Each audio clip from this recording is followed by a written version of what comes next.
Welcome back to the Kosi channel. My name is Kosi. Welcome back to a brand new video. Viktor Gyokerez is set to announce his next move after the Europa League final on Wednesday. Fabrizio has confirmed that Manchester United in recent days have come back strong and the player is considering both clubs, Arsenal and Manchester United at the moment. However, Arsenal have a lot of pull. Arsenal have a lot of energy. They are expected to blow Manchester United out of proportion in this deal. We're going to be talking about that story. Liverpool are meaning business and they're moving mad in the market. They're beating Arsenal to Gyokerez. That is the second player Arsenal missed out on this summer. Number one was Dean Huijsen going to Real Madrid. Number two, Liverpool have been fighting with Arsenal for Gyokerez, the left back at Bournemouth.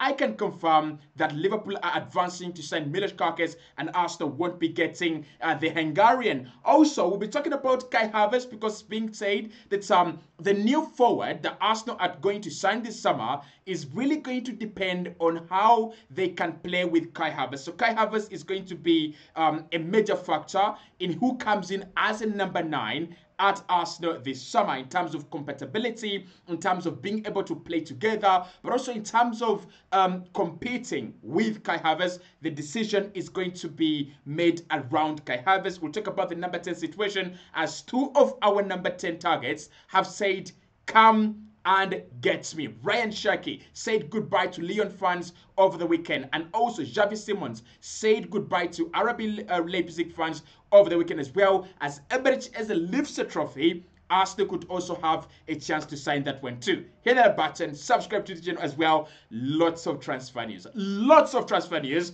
But let's start off with the Viktor Gyokerez. So Viktor Gyokerez is one of the players that have said their final goodbyes to their home fans this season. Obviously, they did lift the trophy. It was a very, very good farewell. It was a very good goodbye. As he was telling the Sporting Lisbon fans, I'm going to be moving on and I'm going to be going to my next chapter, but I leave you with this Portuguese League trophy. Now, Fabrizio Romano has said that we are going to be hearing the decision of the player very soon. And of course, a few sources around the Viktor Gyokerez story are saying that Viktor Gyokerez is going to be waiting for Manchester United until the end of Wednesday. So on Wednesday, we have the Europa League final, and Viktor Gyokerez wants to wait to see if Manchester United get UEFA Champions League, as 2 clubs are now pushing heavily in order to sign him. Of course, Manchester United are using that Ruben Amorim effect. Has had, you know, a lot of backing from Ruben Amorim. Viktor Gyokerez as a player, he loves Ruben Amorim, and Ruben Amorim understands him as a player. So he's waiting for that Europa League final in order to make a decision. Arsenal are there. They've done a lot of work. Andre Bata has done a lot of discussions, and Arsenal believe they are 100% going to get Viktor Gyokerez this summer. So the first thing I want to say is that first and foremost, it's just a matter of time now. It's just a matter of time. This Viktor Gyokerez story is putting everyone on pressure. It's putting everyone on tenterhooks. It's just a matter of time. Manchester United have signed Matheus Cunha. They have not really signed Matheus Cunha, but according to Fabrizio, they're advancing. The deal is in the advanced stages, and Manchester United believe that Matheus Cunha is going to be one of theirs come next season. So after signing Matheus Cunha, are they really going to sign? Viktor Gyokerez too? And could the Brian Mbeumo story that we have done earlier today, make sure you check out that story.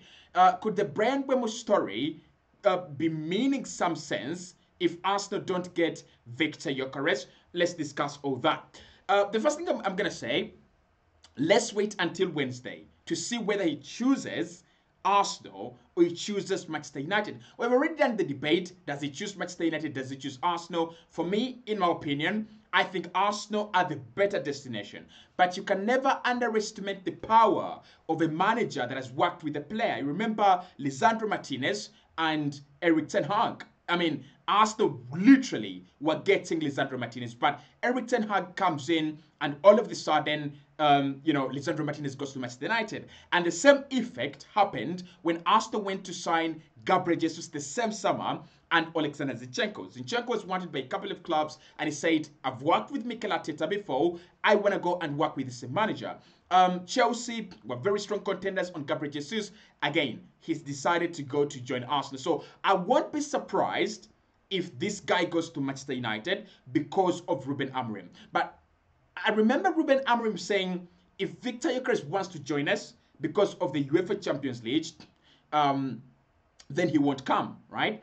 And I think he was a little bit being braggadocious, right? I think he was being a little bit braggadocious because the truth, players of the caliber of Viktor Gyokerez, regardless of whether you created the monster or not, they are going to want trophies. They are going to want to compete at the highest level. Sporting are competing at the highest level, right? In the UEFA Champions League and in Portugal. So he wants to keep up the momentum. He wants to go to a team that is going to give him UEFA Champions League football. He wants to go to a team that is going to give him a chance to lift silverware. And it would be absolutely stupid for him to go, I'm sorry to say this, but it would be absolutely blindfolded for him to go to Manchester United over Arsenal. It is his loss, honestly, right? Of course, as Arsenal, it is our loss as well.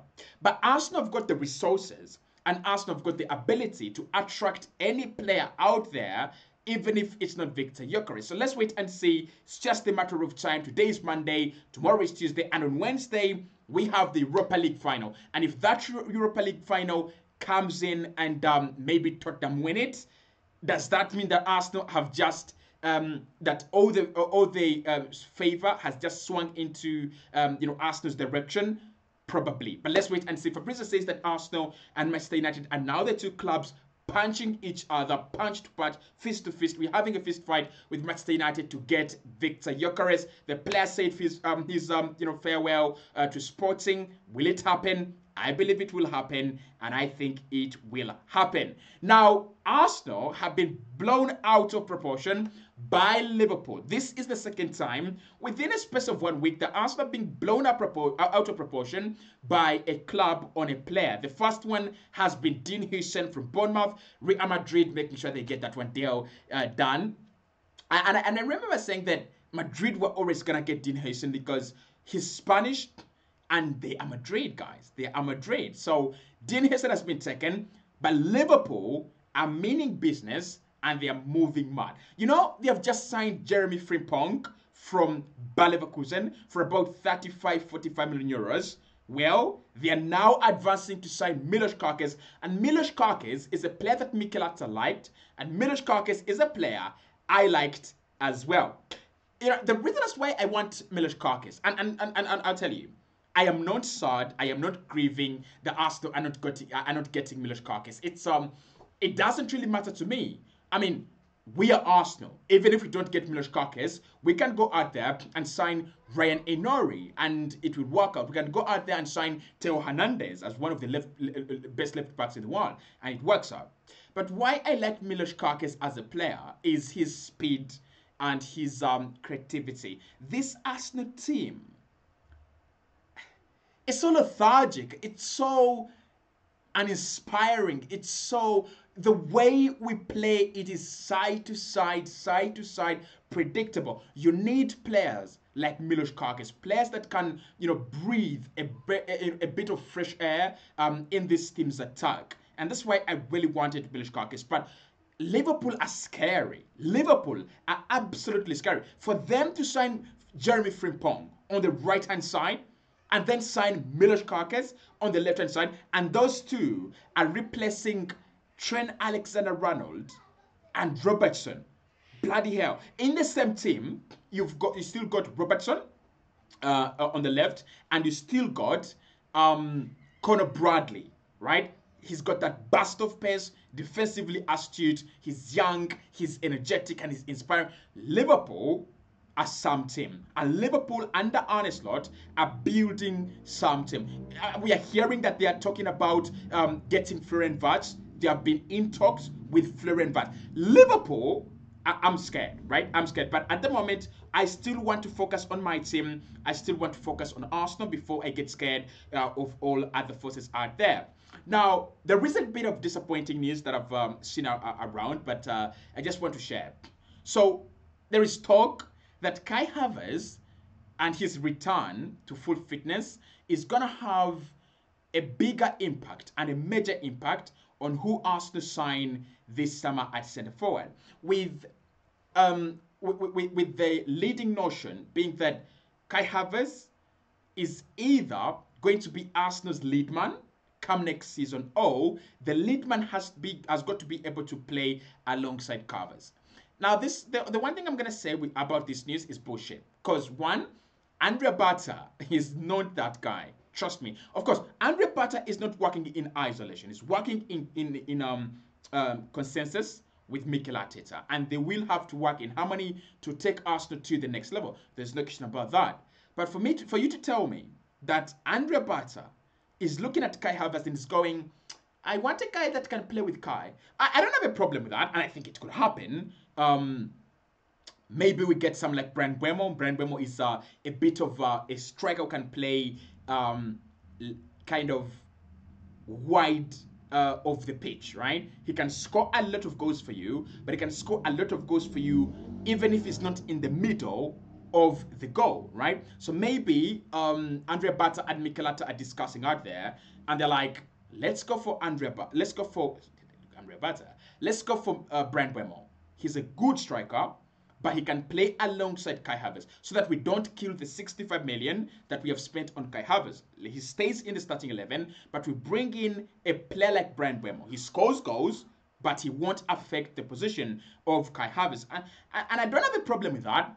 Just the problem is that I don't want Arsenal to overprotect players that are dragging us back. If come next season, if Kai Havertz is going to score 18 goals just in the Premier League and maybe 25 in all competitions, hell, I don't have a problem with that. Because I was looking at the numbers of Julian Alvarez. Alvarez has scored 17 goals so far just in La Liga for Atletico Madrid, and he scored about 7 goals. Is it 7 goals? In the UEFA Champions League. So he scored about 23 goals in all season, in all competitions for ATM. If Kai Havertz can give me those numbers, and then we add Brand Buemo, and then we add Saka's numbers, I don't have a problem with that. But I doubt Kai Havertz is a 25-goal machine. I doubt he's a 30-goal machine, and he's gonna have to be replaced at some point in time. And Mikel Arteta has got to stomach that mistake. It's not defeat. It's just that the move didn't work out. It's as simple as that. Now, Arsenal have got some encouragement in terms of the players we're looking for, or we are looking at as number 10 options. Number 1 is Ryan Sharkey. Boy, oh boy, this guy. So Ryan Sharkey has beat his farewell officially to Lyon. He went to his Instagram and posted a farewell message. I just said Messi, but the video was breathtaking. Ryan Sharkey. Like, guys, let's talk about number 10s. Let's talk about creative midfielders. Let's talk about players that are versatile. Ryan Sharkey is everything Mikel Arteta ever wanted, has ever thought about. I don't know about his pressing. I don't know about his defensive solidity, right? The problem with two talented players like Ryan Sharkey, Eden Hazard at times maybe, he might be press resistant and he doesn't give away the ball too much. But at times they're a little bit lazy and they don't want to defend. And Mikel Arteta, if you think about Arsenal's risk defense, if you think about Arsenal's, passes per defensive action, Mikel Arteta wants every player to participate 100% in the defensive shape. So can Ryan Sharkey do that? I don't know. But I've also got to say this, that not every player in every team is going to contribute to your defensive system, right? You look at Gyokerez at Crystal Palace. He's just won them the FA Cup against Man City. And Gyokerez is not going to have your defensive numbers skyrocketing in the air. But trust me, Eze is an important player. Okay, so Ryan Sharkey available. Arsenal can go and do that deal if Mikel Arteta wishes. And for me, we should be all over this deal. He's gonna be cheap. I don't think Ryan Sharkey goes above 50 million, right? I don't think it goes above 50 million. Forget Nico Williams. Forget Rodrigo. Forget these guys. Go and get Ryan Sharkey. Can play as a number 10. Can play as a wide attacker. Add Brand Buemo to that mix. Add Viktor Gyokerez. Add Martin Zubimendi. And boom. we have got ourselves a team. But I don't know whether it's really gonna happen. Then Xavi Simons, like I reported earlier on in the week, Xavi Simons has also given us a farewell to RB Leipzig. So if asked, it's an expensive deal. It's an expensive deal.